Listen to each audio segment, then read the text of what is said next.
The blast of metal crashing against metal made me spin around so fast my heart almost jumped out of my chest.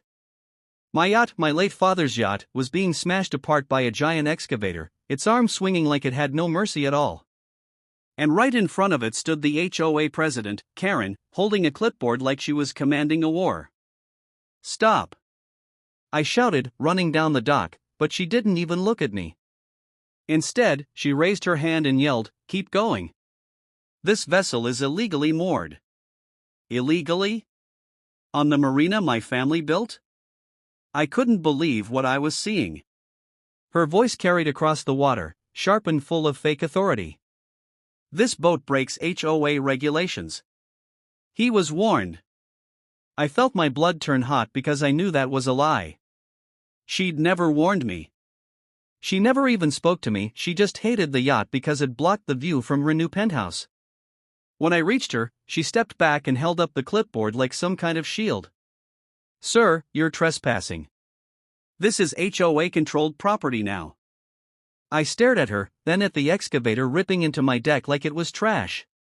"Karen, you're destroying my yacht." She didn't flinch. "You should have followed the rules," she said, smirking. "Next time, read the notices I left on your door." Notices that weren't even real, I already knew that. But she wasn't done yet. She pointed at me in front of everyone watching and yelled, "Security!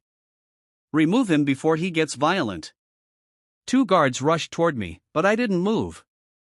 I just looked at Karen and said the one line that made her smile vanish instantly. "You're going to regret touching anything on this dock." She laughed like she thought I was bluffing. She had no idea. I wasn't just some guy with a yacht. I owned the entire marina she thought she controlled. Karen's laugh faded the moment the 2 guards got close enough to see I wasn't panicking. One of them hesitated, glancing at the sinking pieces of my yacht, then at me, like he could sense something wasn't right. But Karen didn't care, she jabbed her finger at me and screamed, "Grab him! He's resisting HOA authority." I lifted my hands slowly, not in fear, but because I wanted the whole crowd to see exactly how calm I was. "Authority?" I said. "You don't even have jurisdiction over this dock." Her eyes narrowed as if I had no right to speak. "This marina is under HOA expansion. I filed the paperwork myself." That was the moment a few bystanders started pulling out their phones. People knew Karen always pushed limits, but destroying a man's yacht without proof? Even they weren't sure she could get away with this one. One woman whispered, "Wait, isn't this the Rodriguez Marina?" Another answered, "Yeah, but the owner hasn't been around in years." Karen must have heard them because she suddenly yelled, "This man is not the owner. He's just trying to claim the slip." And then she made her next move, the one that showed just how desperate she was. She pointed at the excavator driver and shouted, "Finish it. Sink the whole thing if you have to." My chest tightened when the driver pushed the arm forward again, crushing the last standing rail. My father's initials were carved right there. For a moment, I couldn't breathe. It felt like she wasn't just breaking a yacht, she was breaking everything that meant something to my family. But instead of shouting, I stepped closer to her and said quietly, "Karen, do you actually think you can wipe out an entire marina with fake paperwork?" Her smile froze. She knew something was off. She just didn't know what.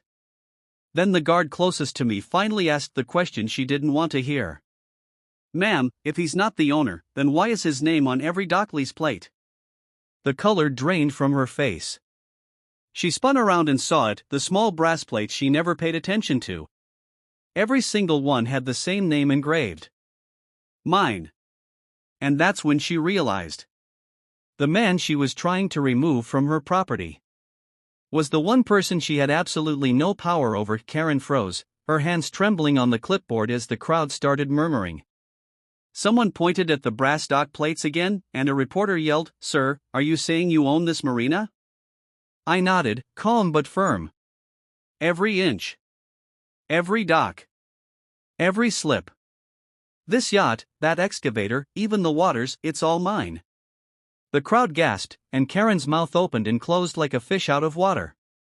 She looked at the excavator driver, who suddenly stopped moving, unsure whose orders to follow. Desperate, she tried one last trick.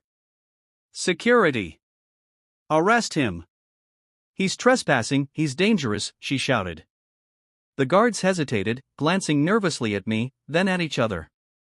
One whispered, "We're not even real officers." Her face turned bright red, but I stayed still, letting her panic show. Then I reached into my jacket and pulled out the Marina's original deeds, signed, stamped, and filed years ago. "I think these will clear up any confusion," I said, holding them up so the cameras could see. Karen's eyes widened, and she started stammering. Those can't be real." I filed. Daniel, my best friend and now a county official who had just arrived on the dock, stepped forward. He took the deeds from me and waved them at the crowd.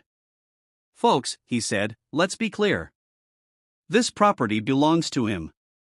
The HOA has no claim here. Period." Karen's fake confidence crumbled completely.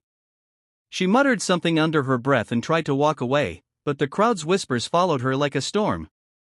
Every phone was recording. Every camera was on her. And the biggest twist hadn't even happened yet. Because